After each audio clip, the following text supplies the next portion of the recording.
Hello, welcome to another hot episode of Pop Radio. My name is Miss Cosmo. And of course, every single week I give you hot interviews with hot artists who are doing hot things in this South Africa. And today is no different. I've got a hot artist with me who comes from a very hot place.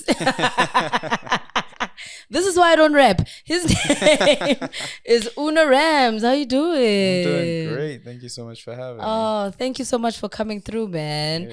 Yeah. I mean, you know, you're one of those artists who I've always kind of like listened from the outskirts, you know, trying to figure out the direction and the sound and the vibes. And I appreciate the fact that you also try to, you know, like explore different things. So I'm really excited about having this conversation today, you know, just to kind of get a little bit more about you, to understand you as a person as well. Because I don't think a lot of people actually know you as a person, but more so just the music. True. So yeah, man. I mean, as I mentioned, you come from, you know, the northern part of South so you're from Limpopo, yes, but where specifically? Yay. Venda. Yay.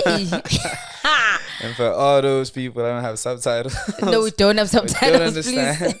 That means I just grew up in a small town called Makwarela in Venda. Okay. Yeah. Small town in Venda.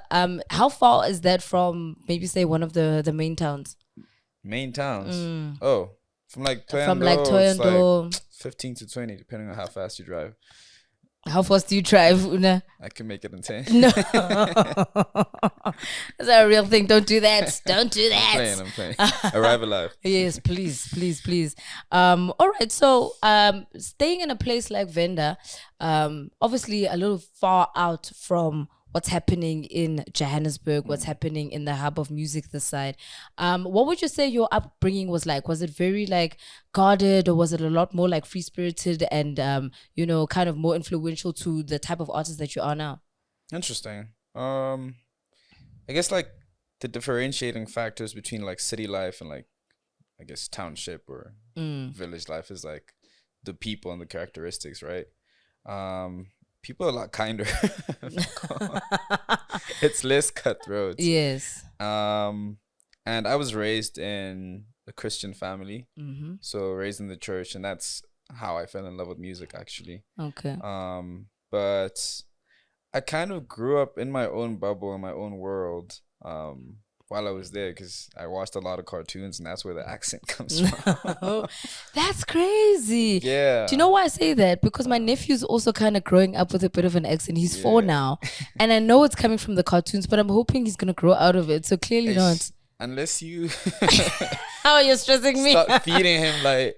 What do you call that cartoon series? Is it Mashaba or what? Like, I don't know. Yeah, but there's that funny cartoon series, and if he's not getting content like that, like it's child. Like, he's never gonna change. Oh no! For life. Okay, we're doomed. But I mean, you know what? It works for some people, so hopefully it'll work for him too. It's working for you right now. I guess a lot of people just don't believe I'm South African. Really? So it's I think maybe it's also because of your stage name, because you don't introduce yourself with your vendor name. Yeah, I've been to stage and yes, like, you must do that. You'd be like, "Hi, everybody, thank you for coming to the show. My name is," and then I was full hoping government. You'd say it. I wanted to. No, it's not gonna happen. I don't want to mess it up. No ways. No, but yeah. So just to circle back to it. Grew up watching cartoons, and you know the messaging there on Disney and Nickelodeon or Cartoon Network is you can be anything you want to be. Yeah. And I'm going back telling my parents the same thing. They're like, yeah, sure. Yeah. You know, I was super into science, still am, and that's where like the experimentation or stuff like that comes from. But the church is where, like, I remember being like yay high and too young, too short to be doing anything. But my mom and my eldest brother were super involved in the choir at church when we were still at the Salvation Army. So I'd tag along with them on Saturdays, and I'd be playing with my friends, but like playing got boring because you could only do so much, right? So I wanted to kind of figure out what the grown-ups were doing, and after a while, I'd go in there and like carry like my own crate of like, you know, the Coke thing, you know, and I'd stand on it and sing along with everybody else. And obviously, because my voice hadn't broken, I was singing. Okay, soprano. Yeah. Yes. Yeah. But that's because the understanding in church is like music is used as a tool to, guide worship. So there's a lot of feeling behind it. And that's informed how I make my music today, because I'm chasing the feeling. That's amazing. Yeah. Do you still go to church? Yes, actually. Really? I had been a prodigal son for a bit. Yeah. But my younger brother has influenced pretty much all the siblings that are still in South Africa or Joburg to join him at church, and we go to church almost every Sunday, and then afterwards we'll hang out. So I love nice that. Still got your family time, Sunday dinner, nyana situation happening. That's dope, man. I asked that specifically because I know so many artists who say, no, I grew up in the church, I did this, it was my influence. And then it's like, what are you doing on a Sunday morning? Sleeping, hungover, not trying to survive, trying to wake up, So that's kind of the difficulty, which I get, because I mean, if you're out late, hey man, it happens. But as long as you also at least still try, because Joburg also has a tendency of swaying the direction of whether you still or whether you don't, Wait, where are you from? Me, born and bred in Joburg. For real? Yeah. You're like a Joburg girl, like Bryanston till I die. Okay, North, what it is. Whenever I tell people that story, they're like, there's no way you're from Bryanston. That doesn't make any sense, but yeah, you don't give off Bryanston. You have like a calm aura about you. I don't know. Maybe it's my family, I guess. It's the influence. You know what I mean? Yeah. But this is not about me. It's about you. All right. So we're going to get back to Una right now. Okay. So you mentioned science, and I know that you did go on to study your BSc. How was it working for you, or what is it specifically also, number one, first question, what was it specifically that you studied, and how do you think it kind of works for you overall, even in the space that you're in now within music? Sure. So I studied computer science at the University of Pretoria, and like computers, like since I was in grade 3, that's what I've always said I wanted to work with. And when I discovered that could be a career or like a learning path in like grade 9, 10, I stuck with that. It was actually between computer science or computer engineering when I applied. But there's a lot of lessons that like came with it. Discipline being like primary one that I still apply to this day. And how it's helped is because it is a science and it involves a lot of like trying things out and like piecing puzzles or pieces together. I'm more averse to like experimenting and trying things out. So even when I go to studio, it's not like a cookie cutter method that I'm applying and saying you can only do things this way. But I'm trying to see, what does this instrumental sound like? I remember one time we tried to make like this song that never got released because obviously the experimentation failed. Didn't work. But it was like, what is it, like drill hi-hats with some piano influence? No, and don't do that. No, don't do that. I have like in my head somewhere, somehow you could like bring it together to make sense. But anyways, stuff like that. But like the processes I learned even at work, where you have like a Kanban board, and that's where you list down all the tasks you have to do, and you put them in different columns. It's like to do, doing, and done. That's something I've also applied to like the music business side. When I work with team.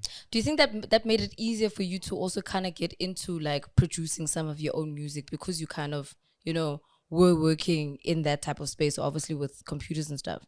It's interesting because I guess like always having the fascination for computers made me a lot more comfortable playing around on the computer. But it feels like both worlds feed into each other, because I see how my creative side shines even in the workplace. And the ideas that come out of that. So okay, I dig that. All right, so let's take it back just a little bit. I mean, you're still in Venda at this time. I'm assuming you did primary school and high school. In Venda. All right, cool. So you're sitting in Venda, you're obviously looking at the bigger space of where music is right now, internationally, locally, in Gauteng. Just you trying to figure out exactly where you're gonna see yourself within this music industry, who were kind of your influences that you were kind of looking at being, you know what, I see what this person's doing, I like that vibe? Because you're also not somebody that we can kind of pinpoint and say, okay, he's in this lane. It's sort of like Una's in his own lane. So who was Una looking at when you were trying to, you know, get yourself out there? I'm really flattered by that. Snap, like growing up, and it's especially at that time where, you know, it felt like we weren't necessarily siloed, but the music industry hadn't opened up to the point where we're at now, which is dope. Yeah. But back then we were doing a lot of like looking out. Personally, I was looking out a lot at like the States, especially. So off the top of my head, someone like Drake really played a huge influence and role. I remember having my phone downloading songs off of Toxic WAP. Oh no. Oh no. That name sounds terrible. Yeah, but everybody used it. Everybody. But yeah, and there's the verse on Effin' Problems by A$AP Rocky where he goes, okay, I got it. Yeah. Right. And like just hearing that alone, I'm going, whoa, you can do that on a song? And it sounds like this person is having so much fun. And it's like little moments like that have like informed how I approach music. And there's still a lot of artists I learned from today. But yeah, Drake for sure. Frank Ocean, and how like he just came out with like his own kind of like musical color or palette. Childish Gambino, I'd say the same thing about him too. And guys like Pharrell and Kanye that have like taken music outside, like, I mean, creativity outside the bounds of just music alone, and, you know, had their influence and touched on other places too. And I remember like I had friends that used to stay in Joburg and then only come back for the holidays, Singere and Bushavero. Yeah. And they'd play like Odd Future for us and Tyler the Creator. And I'd be like, this is very weird. And I was in the church and he was eating like cockroaches on music videos. So I was just like, bro, like, what? What? But I was so fascinated by like this. I don't care about people's opinion, attitude. And it's been dope to see his career and trajectory. And that's someone that still inspires me to this day. Wow. I really am enjoying the list because it's also kind of, you know, giving a direction as to the type of people that you listen to and how you can kind of find yourself in pockets of each of those people that you've kind of mentioned now and listed. I mean, I'm a little bit disappointed that Baba Penny didn't feature there somewhere, somehow, you know, thinking, you know, limbs till you die, but clearly, you know, maybe next time, maybe next time. But obviously things did kind of open up a little bit more. For you, internationally, I can kind of see the direction. Was there nobody like locally that you could kind of say, you know what, if I do break myself into this music space, these are types of people that I want to work with? That's interesting because like, whoa. I mean, the whole Boys and Bucks movement was very strong, you know? And I remember like, I think I was in first year and played this gig. Was it Kitchener's? And I got there and I didn't even have a DJ. That's why I met Uncle Party Time. Oh, yeah. This guy was DJing, no headsets. And I was just like, what? He's crazy. Asked him to DJ for me. And he said, yeah, sure. He did that and we rocked that show. Yeah. And through him, I met Usanela, I believe. And that was like, it was like, you know, walking through the TV screen. Oh, yeah. Because now you're meeting like Cool Cat and Ricky and Stilo, and it's like, whoa, what? So I remember him shooting Sanele, that is, shooting the Amabodlela music video, and I'm actually in there. Really? I look very scrawny. Okay. Cameo nyana. A young cameo, yeah. But yeah, guys like that were definitely people I was looking up to. Snap. It's in varsity where someone like Muzi also played like a big role in shaping and showing direction. So did you meet Muzi when you were in Pretoria, or did you meet him like in Joburg, Bram spaces? So I was in Pretoria, but for like a year and a half, we only knew each other on the net, and I was just a fan. Like I'd see whatever he was doing and I'd retweet or comment or whatever. And it's only after a while he came back from Germany, I believe. And by then we had like some sort of rapport, and we met up, and yeah. Muzi is one of those wild artists that you can also just never know like what's gonna come out, you know? And every time he does it, you're always just like, how did you think about that? How did you actually go through that process? But obviously now you guys have a little bit of a relationship. What kind of brings you two into studio for you guys to say, okay, we're officially doing this thing, we're making this music, and you're obviously rocking the song that you made together? You mean Muzi and I? Yeah.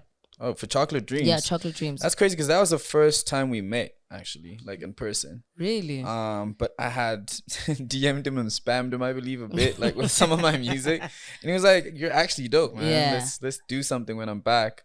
And we meet up in Hatfield. I was so geeked, I couldn't believe it was happening. And I have this thing, like, whenever something feels like a dream, I literally pinch myself. And I've had a couple of those moments in my life. We ended up taking an Uber to CT Studio. Got in there, and yeah, like almost like as easy as breathing is, we made the song. Yeah. Yeah. I can just imagine also just your energy is also kind of just like geeking out both of you, because you're both like on different, you know, spaces and things like that. But obviously just the collaboration on Chocolate Dreams, what do you feel like kind of changed for you after you released that single? Whoa. Snap. Like, I think it was the first time anyone ever even flew me out, because I got flew out to Cape Town. Look at that. Nice. I was young. It was just for a video shoot, and at the shoot, he was even so selfless. He said, "Bro, this is your time to shine." And if you watch that video, it's literally just me dancing. And shooting it was fun until a certain point, because it's like 5 hours of me just dancing in front of a camera. And you're gonna find a kid that watches that somewhere and he goes, "This is whack." Exactly. Like, damn, I worked so hard. Sweating in Cape Town, you know. Yeah. I forgot what the question was. I was saying, how do you think Chocolate Dreams kind of changed the trajectory of your life and your music? A lot of people got to see my face for the first time, and hear my voice. I was introduced to a whole lot of new fans, and I guess that's one other benefit of collaboration, right? Besides like pushing you outside of your comfort zone and teaching you or learning from another artist, you get exposed to their market or network as well. So that definitely did aid in my growth as an artist. When that song came out, I think it was around like 2016, if I'm not mistaken. Could be 17, 26, 2017-ish, somewhere there. That was also like a very, you know, big time for SA hip hop, because for the first time in many years, we were being taken seriously and commercially as well. And for you, how did that not kind of influence you to also kind of switch up your sound and sound a little bit more mainstream, because it was starting to work commercially for a lot of South African artists? Interesting. I don't know what mainstream sounds like. I'm saying mainstream in the sense that like, because, I mean, okay, for instance, your influences like Tyler, the Creator, is, yes, he's doing hip hop, but he's doing it in his own kind of lane and direction. And then you've got somebody like Drake, who is like Mr. Spotify, streams 1,000. Do you know what I mean? So that's kind of the differentiator that I'm kind of, you know, giving. Snap. It's actually more so like, I'd say Stroma Josie and Makazi, who I'd give props to, and not forgetting like Mizophil, the king of rap. Yeah. And that's where like I saw a lot more like, I'd say vernac I could understand. Yeah. Because even today, like I've been in Joburg for like 2-3 years, Pretoria for like 5 maybe. But I still don't really like know how to speak. Not even Pedi, Otswana. Yo, I would expect at least I try like a little bit. Really? And I can hear it. Like I can have a conversation with someone. But like people say I say it with a twang. Like even my Venda is like it's gone left now. No, I can speak in Venda. Yeah. I've realized now you can't understand me. But yes. I wanted to say it in China, but I was like, I'm setting myself up for failure. But yeah, like back to the question. That's where I saw that, you know, you can really fall in love with your own language and make it cool. Because I guess it's like, and I'll call it the sister conundrum, right? Where you grow up with a sibling that might be of the opposite sex, and then when you're walking around, someone's just like, "Yo, your sister's so pretty," and you're like, my sister. Ew. Because you've seen her like without the makeup and without trying, just from waking up. And that's kind of how I felt about the language. Like growing up with it, it's something that's just like in that environment, right? And a lot of other people don't understand it. Yes. But when you see someone like really raise the flag and wave it, it makes you proud too. So that's why I was like, yeah. And even in the song Chocolate Dreams, you're like, yeah, we're gonna add some Venda. We're just like, add some Venda. And we added it. And That's it was dope, beautiful. man. That's amazing. All right, so now you're running the streets of Bram. You're with Uncle Party Time. You're meeting people like Boys and Bucks. You're obviously immersing yourself a lot more into what is happening in Johannesburg and the music this side. Who do you meet next that kind of then says, okay, cool, let's play around with this music thing for us to kind of take you in the direction that you want to take? Crazy. I mean, I'd only come to Joburg to visit. Oh, okay. Because I was still like based in Pretoria. I only moved to Joburg late 2020, if not 2021. You came during COVID. Why would you do that? I had closed my chapter in Pretoria. Okay, I get that. No, I'm being spicy. I get Yeah, that. I get that. I'll return the favor. Don't worry. But yeah, like I liked the slow-paced life in Pretoria. I liked my peace of mind, and I guess given everything else I'd been through in my traumas, I didn't want to be in a space where too much was happening. I like my peace and like silence, you know. To this day. But who else did I meet that like? I don't think anyone else this side really came and said, "Yo, let's move." You know, it was more, I'm just gonna continue doing what I'm doing. You just want to do. Yeah.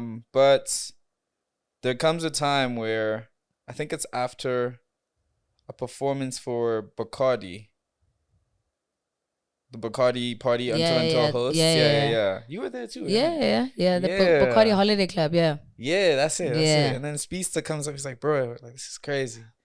Let's do something. And then he ended up sending me a song, and that's the time I think just after Mayo had like been making waves in it. And so I remember he sent over the tune. I'm like, this is cool. So I wrote like 8 bars because I thought that's what we were doing. It's the same formula. And then he's like, bro, your verse is incomplete. I'm like, oh? No, okay. This is not just one verse, okay. You know? And for anyone else out there, because I haven't given context, this is for, why am I forgetting the title of the song? No Stress. No Stress. Yes. So yeah, fun fact, the first part of the verse is what I wrote lost. So when he sent back and he said, you haven't finished your verse, I switched things around and I put the first part second and the second part first. And yeah, it was a fun little project. And when it came out, it really like moved. I think that was the most hip hop I ever got. You know what? I think it was also interesting also because it also gave you new fans, but also exposed other people to kind of say, okay, what else can this guy do? What else can we kind of expect from him? What else can we explore? Okay, so take us down the memory of you meeting somebody like Black Coffee for you guys to get into studio for Flavor. That's quite a wild story. And one that makes me believe that like there's still so much in store for my life. But like to get to the story, we're booked for the same event in Venda. It's called Wild Explosion. Happens in December, or used to happen in December. But anyways, I had an earlier set still coming up. I go on there and I'm seeing some guys, they're hating on me. I'm like, that's cool. Just doing my thing. I'm like, yo, I'm only up and coming, so it's cool, right? Yeah. Finished my set. It was like 8-ish. Waited because I wanted to see Coffee. I think he was scheduled to play at like 2 or 3. And I told my mom, I'll come back late because I still want to watch the set. She had said like, you can do anything you want, just like make sure you're home in time for church. 2 hits, 3 hits, 4 hits. I'm like, yo, nah, like I don't think it's I'm not gonna make it. So I asked Matika for a ride home. He's like, sure. He's driving me. Just as I'm about to get off the car, my phone's ringing. Pick up the phone and it's Goyes. He's like, bro, where are you? I'm like, I'm home. He's like, yo, come to the show. I'm like, I just came from the show. Yeah. I don't think you heard me. I'm home. Yeah. He's like, no, seriously, come. Coffee wants to meet you. I was like, oh, say less. Oh, like that? Right? Yeah. So we drive back, and apparently, because he was driving the car, escorting Coffee, and he had like a bunch of songs in his USB. So Girls Like You that I made with CT played on there. Coffee was like, who is this? And then he was like, no, it's a kid from around here, actually. And he's playing at the show. So, yeah, Coffee's like, no, I want to meet him. So cool. We get back to the show. It's like 5 o'clock in the morning. Sun's coming up. It looks beautiful. People are still there, rocking. I'm like, how are you guys doing? Set sounds beautiful. I go backstage and I meet up with Greg, who was his road manager at the time. And he's like, yeah, bro, heard your stuff. You're cool. Coffee wants to speak to you later. After the set, we're escorted as bodyguards, and I'm seeing the guys that were hitting on me while I was performing. And I'm like, yeah, right. Look at me now, bitches. We get in the car, and it just feels surreal. That's another moment where I went pinch, because I was like, I have to be dreaming. I'm probably at home in my bed making this up. But we're driving, and yeah, no, he asked me to play like a bunch of other new songs I had. And I did that, and we start talking, and I'm asking him questions about like how he handles fame, how he keeps outdoing himself, and you know how he balances his personal life versus like what everyone else perceives, I guess. And he's giving really good advice to that. Then we get to Chakuma, and anyone that knows Venda knows Chakuma, because that's the famous fruit market. You have to stop there. Okay. He's trying to buy some fruits. So cool. We get off. And he's like, bro, let's take a picture. And I'm like, I'm shy, but I'm also like the type of person, I guess, to not want to impose, you know? So I wouldn't want to like be jumping and asking for numbers or like whatever. But cool, he says that. We take a picture. I look crusty because I was tired. Because you've been waiting for like hours. And I still had these braids. I remember I looked like... Oh, no. It looked like a pineapple on my head. Anyways, cool. We get back in the car. He's like, don't worry about it. I'll send it to you on WhatsApp. In my head, I'm freaking out. I'm like, bro, this guy's going to take my number. I can't believe this is happening. Yo, I couldn't believe it. We eventually get to the private airport where they hop on their thing and fine. Like in 2 hours, he's texting me saying it was really dope meeting you. I think you're going far. We'll chat again sometime soon. Sends the pictures. And now it's like 6. And I'm heading home. 6 or 7, I'm heading home. I'm like, Mom, I'm going to be late for church. But I promise you, there's a good story to this. It's a good reason. And yeah, that's how we met. And fast forward like a couple of months, I go on a date with the girl I was seeing at the time. We went to the movies. And I can't remember why we fought, actually. But it might have been the fact that I poured a bit too much salt in the popcorn. Wow. So she's mad at me. You've done too much. Yo, I like my flavor. But yeah, we're walking out and she's pissed. But we get in the car and a melody just like falls into me. And this happens usually in the shower or at church. Weird combo. But yes. Yeah, a melody falls into me. I'm like, yo, I know you're upset, but I need to go to studio. And she knew how much I love music. So we're heading to the studio so she can drop me off. I call CT. I'm like, yo, I'm coming through.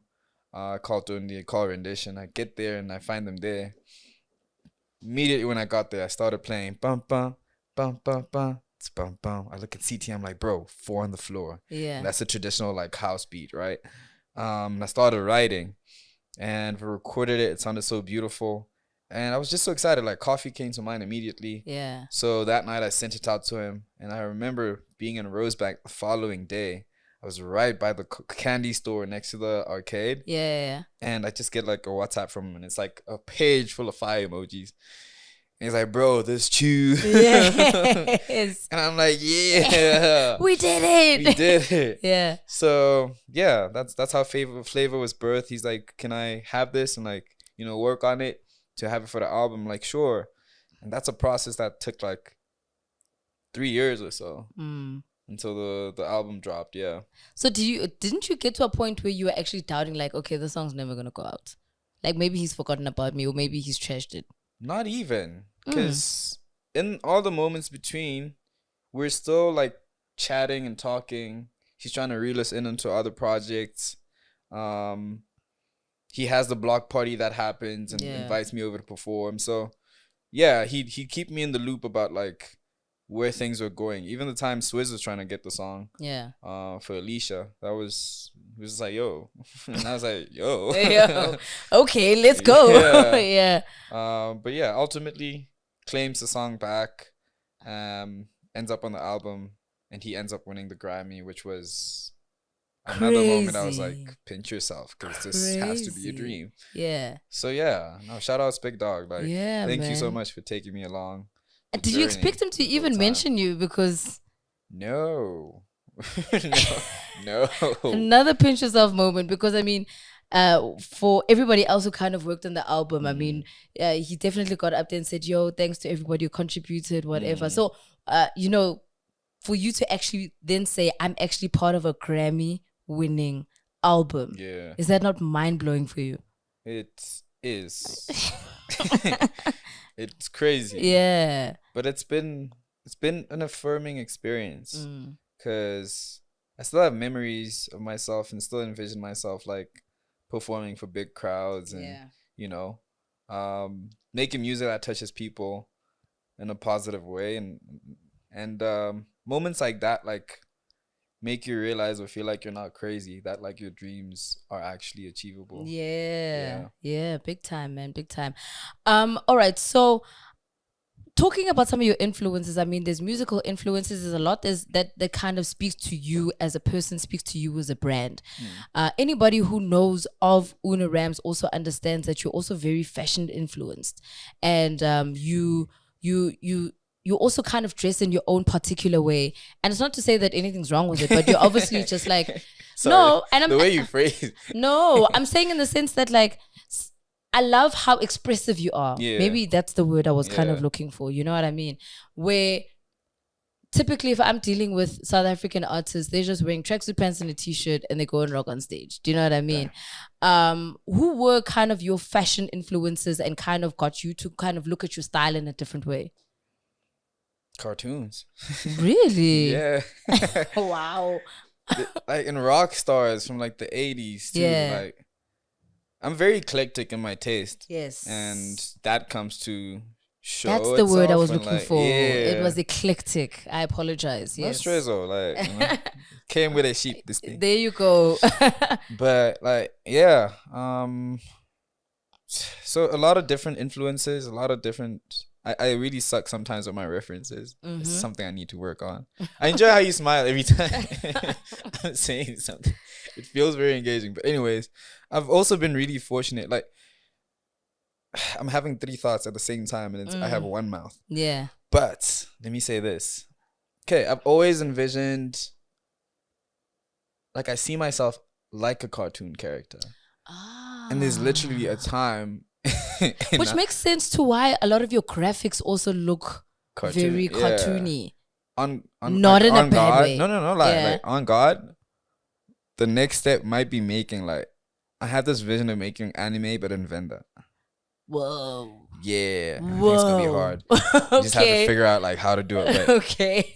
We're on our way. Yeah. Okay. Because we've shot like a short film. And I play this character Wendell, who's completely different from all the other characters I presented. But I digress. Envision myself as a cartoon, and like there's just a vision of like seeing through what a character is. And what I've been trying to do with the project is we're playing with the idea of the multiverse. And if you've watched Doctor Strange or the new animated Spider-Man, you'd kind of get those concepts, right? It's every decision you make potentially opens up a new path in life. And there's a theory scientifically that says that like all those different variations of who you are still exist somewhere out there. Yeah. So in my head, it's like if I grew out dreads and I was super into reggae, I'd just be making reggae, right? So that version of Una has to exist somewhere. But then a version of Una exists that was just listening to like a Lionel Richie or something, and you know, he becomes Samsonic, and that's why the afro. But you know, that whole image has to Yeah. make sense with the music. And that's another part to it. Like you said earlier, a lot of people struggle to pinpoint what it is exactly that I do. And because I am able to weave between different genres, I think that's interesting. I think that's exciting. it's dope, but it's also Yeah. tricky Why? because people want what they can like specify Okay. and pinpoint. So for me, it was like, how do I contextualize this for the people and make it easier for them to digest? You know, hence the characters. Okay. But if I'm saying I'm making 80s R&B or 70s inspired R&B, it has to look the part. And which brings me back to, I've been super fortunate to meet really amazing and talented people that have helped me shape and bring these visions to life. So people And like, also get it, because Yeah. not everybody gets it. True say, You know? true say. Yeah. But everything I'm doing right now is like leading up to the album, because that's where like the multiverse meets. Oh, okay. Yeah. So are you gonna have like a part A, part B, part C, part D, It's all already of the happening. characters? This is not like a part thingy, but it's like, it's been the longest rollout. Okay. Because Hold Me When It's Cold is one character. You're gonna see, well, you're seeing Prince for this new rollout, and with the album, it might be Wendell. I'm still not too sure because I don't know if I want to step out in the wig and Just try looking even like a nerd. You know? sometimes maybe it doesn't even have to be for the entire album. It could just be for like one single, and you do like a music Facts. video, because then you can be creative with a music video. And that's what I Facts. love about them, is that you can literally just like be out of the box as much as you can for one song, and then kind of bring it back. Yeah. Yeah. You know what I mean? Yeah. So anything is possible. You know what I mean? All right. So Hold Me When It's Cold, the EP came out last year. Or was it beginning of this year? 3 years ago. 3 years. Oh yes. Sorry. It just feels timeless. I don't blame you. Yes, that's what it is. My bad. That mixtape came out then, but now you've just dropped Hold Me When It's Cold, the Cuddle Pack. Yeah. What is the difference for the two? That's exploring that same multiverse concept, right? Where it kind of has time travel to it this time, because the first one is more 80s or 70s. Yes. And this one is 2000s. So it's like Samsonic and Prince are kind of a similar archetype, Okay. but they would have existed in like different times. Okay. Yeah. Okay. I dig that. I like that. I like that. All right. So why not give it a different name? Because now you've just called it a Cuddle Pack as opposed to giving it an all new name for the EP. Yeah. Because the idea is to make Hold Me When It's Cold like a series, a mixtape series. Yeah. Okay. I just didn't want to use numbers because it felt tacky. How? No shade to anyone using numbers. That's what I was like. How? Everybody does that. It was just, you know, a lot more fun and expressive to give it its own subtitle. To give it its thing. Yeah. Okay. So we're leading up to the album. We're obviously going to get different types of characters. Do you have like a season, a time, a date? Because I know artists don't like giving dates because then they miss the deadline, then it's awkward. So can you give us a season? Maybe it's autumn, maybe it's summertime, maybe it's winter. Do you know, or do you envision when you think it'll actually drop? I would ideally love for it to be like a springtime drop, because that's what it feels like. Nice. It's very guitar forward, Okay. which is a new space and ground for me. Okay. But also it's dope because guitars have strings, and I'm thinking string theory, and that plays into like the multiverse. It's very layered. Yes. The geek in me is geeking out, but 100%. but yeah, we don't know what happens. There's a lot of music. I've been a music hoarder for the longest time, and I just want to share that with the world now. Yeah, because I guess like, to get real, there's a bunch of things that's happened in my life that's made me quiet out and like drown out. Like it felt like my color was taken from me. And now I'm reclaiming that power and going, yo, I really love doing this. Nice. And no matter what it costs me, no matter what the consequences are, I'm going to continue doing it. Nice. I dig that. Yeah. Favorite tune of the Cuddle Pack? Damn. And why? That's interesting. Oof.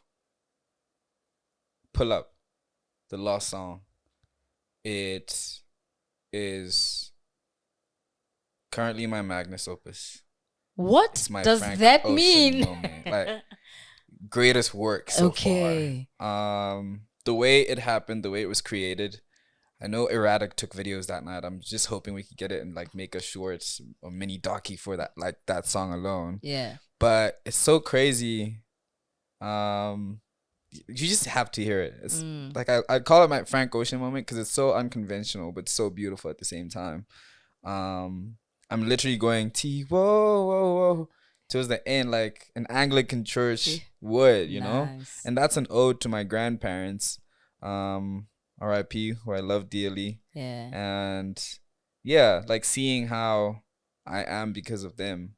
Then yeah. That's Beautiful. beautiful. Every time I fall in love, it's always like realizing that like there is many generations of people falling in love or getting hurt that had to go through their paths for me and this person to meet. And yeah, I'm really babbling. No, I think it's beautiful. Yeah. Do your parents listen to your music? Are they like big fans? No. They are big fans, yes. By virtue of you being their son. No, the music's really good and they love Okay. it. Especially when I get into like my gospel bag, like Nice. the motivational songs. Yeah. The one time my mom like hits me on WhatsApp and she's like, "Son, why are you making 6 music?" Which one is this one? I was like, damn. Go back to the gospel. I was hoping you wouldn't be listening to this, you know?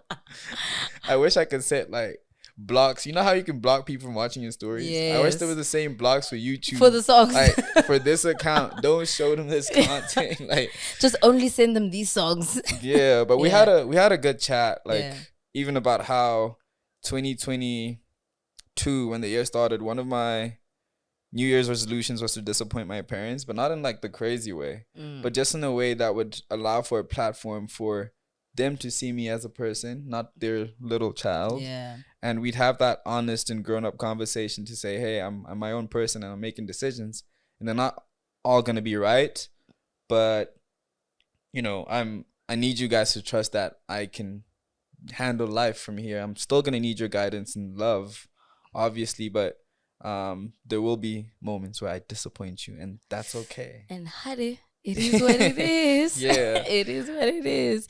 All right. Well, I'm quite excited to hear a little bit more. Obviously, waiting for the album, but that won't be a thing now. It will be more of a next year situation, hopefully. But I mean, you're rocking out the cuddle pack right now. What's the plan for the rest of December? Are you going to be jumping on specific stages, maybe that you know of? If not, do you have any planned shows of your own that people can look out for? I'm doing a lot more planning for next year. Okay. Because this year has been the year of taking risks. I think like if my heart rate was a BPM, like I've been playing double speed the whole year. Really? Like yeah. You know, we've been scared and anxious, but all for the right reasons, you know, taking chances and taking leaps, and it's been dope to see ourselves. I mentioned we a lot because it's like myself and With my your little team. brother. Oh, yeah. really? That's who's been managing me, and we're learning as we go. We say falling forwards. Okay. Because yeah, like there's nothing that can be done if you're sitting in the same place, and you never know until you try. And because we've been trying, we've seen that we're a lot more capable than we knew before. Nice. And so yeah, there's lessons that's been learned now, especially with regards to like working with brands and like communicating in time, so you know you can see your vision across. So yeah, we're trying to definitely make sure that 2024 is an exciting year. Hey man, it's already looking, you know, like it's gonna be a little bit brighter, and you know you're taking yourself in a specific direction, and I think taking yourself seriously is already the first step into, you know, the success that you envision for yourself. You know what I mean? Because everybody kind of sees success in their own kind of pocket in their own way. So do you know what? Supporting you 1000%, waiting to hear a little bit more. And yeah, man, keep on pushing. I think that's what's interesting for me. I just like people who take risks, and you're a risk taker. And for me, because I'm very, guarded from that perspective, I'm always just like, yeah, he's doing it. So I'll be cheering from the sidelines too. Huh? Like, I was congratulating you on the track. Yeah. Because I remember the press release came out and I saw it online somewhere and I was like, oh, this looks like it could be a hip hop song, right? Because of Blackie, everyone thought that. Yeah. And then I'm spinning it in the car on the Friday, it drops, and I'm like, wait a minute. And I was like really pleasantly surprised. Yeah. And I remember sending you a message saying like, I'm proud of you. Yeah. And I did not just say that for the sake of saying it, but honestly, truly, keep going. I overheard like a conversation with you saying you're working on some tunes with some really big people because you're a big person yourself. Oh, wow. Thank you. Yeah, I'm excited. I'm excited for you. Thank you so much. I really appreciate that. But yeah, man, where can people catch you? Where can they follow you? What else are you kind of up to that we can check out in the meantime? Nothing. Leave me alone. Wow. I'm kidding. My name is Una Rams. That's UNARAMS. It's not Rams. Come on, give us a chance. How Una? No, like Rams. Trying with me. But you can find me everywhere as Una Rams. Yeah. I hate social media. Well, try him out. Poke him, DM him. We'll see what happens. Actually, yeah, just comment. I like comments. DMs are weird. There you go. Well, there you have it. That is Una Rams with us today. Please do go and check out his brand new EP, Hold Me When It's Cold, the Cuddle Pack. It might cuddle you in December if you are single. Sometimes, maybe not. We're not sure. But keep on liking, subscribing, commenting, and letting us know exactly what you like, what you don't like about the show. And of course, I will catch you again next week. Peace.